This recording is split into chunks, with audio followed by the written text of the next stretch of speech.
There is help, there is support, and there are answers. Now get ready for another exciting show with your special guest host. Welcome back to PAG. We've done a montage of our previous shows for you, so don't touch that dial. That's a small piece. You steal $10 from me, it's just $10 I don't have. But if you steal my future, it's a life I do not have.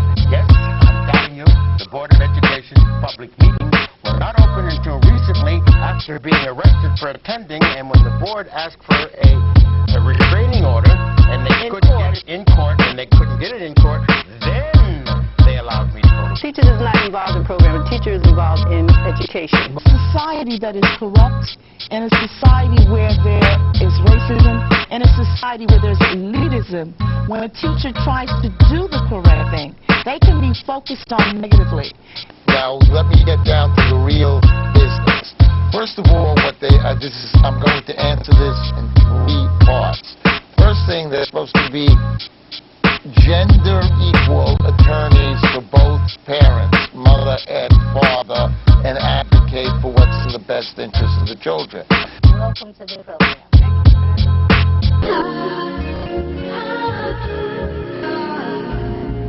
This is Wise House. We have up on the monitor that's coming up a picture. How does it start?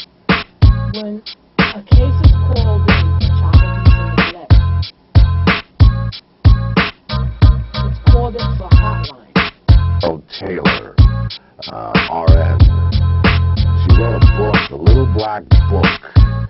It's supposed to be how the black male survives.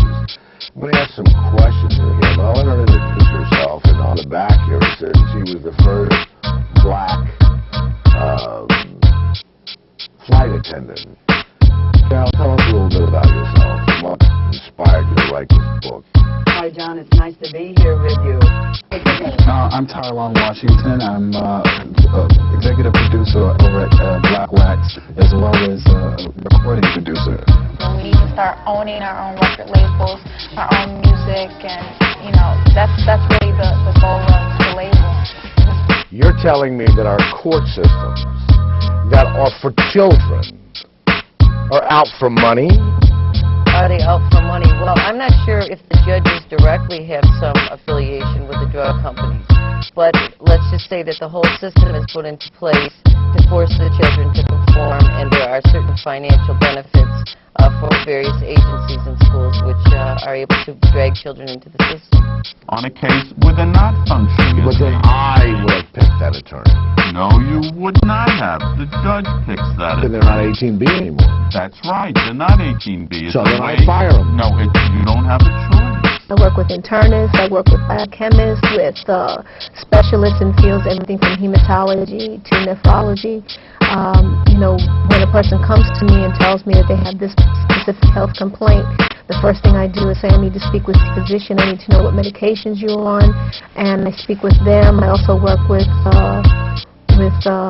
pharmacologists, at the pharmacies that service the patients, because they too know better than the physicians most times how certain medications or certain vitamins and herbal remedies interact. Greetings. My name is Jeffrey Alexander Davis. I'm the younger brother of the Honorable Counselor James E. Davis. Today, we're paying homage to my brother, the late, great James E. Davis, for the work that he's done in this community and communities throughout America. It is now my honor and privilege to introduce to you the mother of James E. Davis, Miss Thelma Davis. I want to thank everyone for coming out. So without further ado, in the unveiling of the plaque. One, two, three. All right.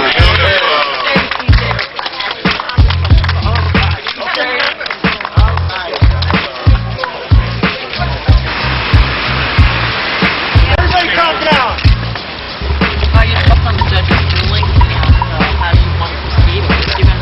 Yeah, my name is Tom Shanahan. I'm an attorney. I'm co-counsel with Mickey Joseph for purposes of, I'm the attorney in this proceeding, and we'll be working together on the appeals from the family court order. If we disagree, we would have liked to have gone forward to today to a hearing would have liked the stay to be entered on the transition of custody. However, the court today ruled that Judge Goldberg must issue the order within a reasonable amount of time. Just came out of federal court in Manhattan. This is the Marks case with the Playboy bunny and the president of the casino, where the children, the twin girls, were removed from the mother last week to be given to the father. What do we want? Justice! What do we want? Justice! What do we want? Justice! When do we want it? Now! Justice for Timothy Stanberry Jr. Justice for Timothy Stanberry Jr. Here, justice for Timothy Stanberry Jr. Justice for Timothy Stanberry Jr. Justice for Timothy Stanberry Jr. Justice for Timothy Stanberry Jr. Brothers and sisters, I want to say to you today that when we march, every march means something. When we rally, every rally means something. We have to send a direct message to the police department, to the DA's office, that you must indict police officers for killing us senselessly. From the free Mumia, you know we got a free Mumia. Free Mumia. I'll give them some education. And you see that list up there, stolen lives? Those are all, that's a list of people that lost their lives at the hands of U.S. law enforcement across the country. New York has a long list, New Jersey, all across the country. 1,700, y'all hear me? 1,700 people across the nation lost their lives doing nothing but being who they are by the police. Stop the police! We're over at City Hall in Brooklyn. We have Daniel. Daniel is here for Jobs, etc. We'll let Daniel explain. I represent a group called Develop Don't Destroy, which is a group that grew out of the Prospect Heights community where this project will be sited. It is now a coalition of around 40 organizations throughout Brooklyn and the city who are in opposition to Bruce Redner's project. We want a development in Brooklyn that is good for Brooklyn. You were indicted, right? And why were you indicted? I was wrongfully indicted because I ran for district attorney. As I'm sure you know, we're having a rally here. As you can see, it's a little confusing because there's two rallies going on at the same time. But we're in court today with Judge Phillips. And Judge Phillips was also arrested, like myself, arrested. Now he's penniless and he's homeless. Millions of dollars of estate has been dissipated. Why? Because he also ran for district attorney. Well, when a prosecutor decides to just raid your house, who are you going to call? There is nobody to call. That's why we're having a rally today. Prosecutors don't prosecute other prosecutors. It doesn't happen. It's never happened. And it never will. We're still caught up in this romantic notion that the U.S. Attorney's Office is pure and they come in and step in when there's trouble. After-school programs is why I'm standing here talking to you all. And after-school programs provided me with a safe haven and allowed me to get an education. This evening we're gathered here for a town hall meeting called The State of Black Men in America. We have some great panelists here this evening to talk about what they consider the state of black men, some of the problems, but we won't only discuss problems today, we're going to discuss solutions. Do we need solutions? I have with me today Tiffany Sly and her mother Felicia, who is the valedictorian that was denied her diploma for being outspoken like James Davis. And we are so honored. So what I'd like to do at this point is ask Mr. Mayor and Mrs. Davis and Jeffrey to step forward over here. Okay, we ready? Good. Here we go.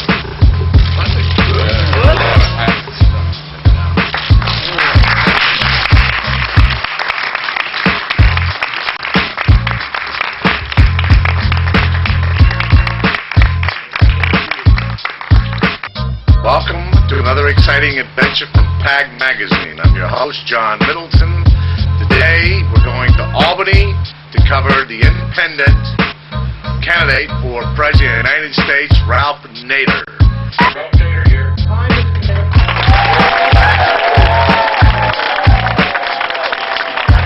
Brooklyn Rebirth.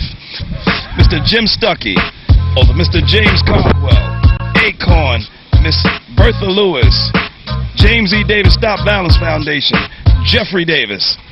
PAG Magazine is on the scene to present to you what's transpiring and what's taking place with this dynamic change that Brooklyn is facing.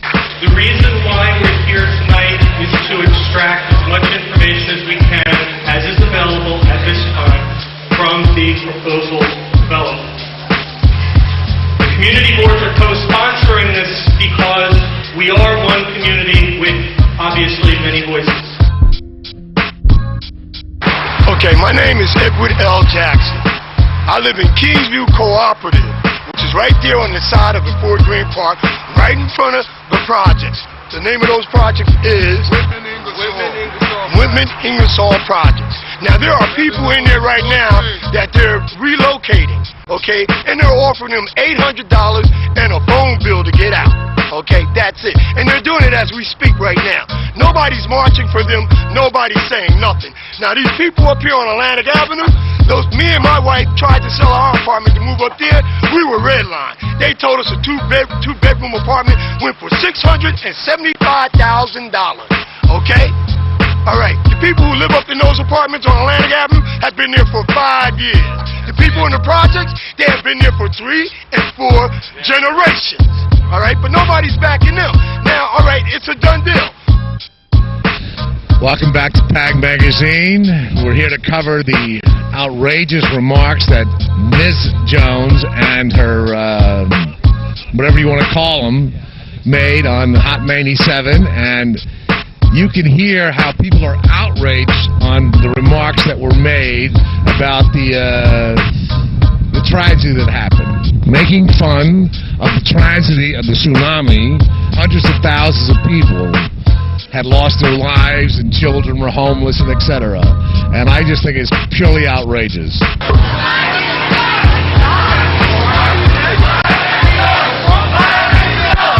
Program that was aired repeatedly by this radio station has stirred universal outrage. It's not just about the sexist slurs, the racial epithets, the horrendous use of God's name. It is about the basic lack of decency.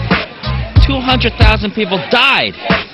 And while everybody else across the world is trying their best to come together with relief efforts, these individuals upstairs are spending their time putting together this hate programming. This has got to stop.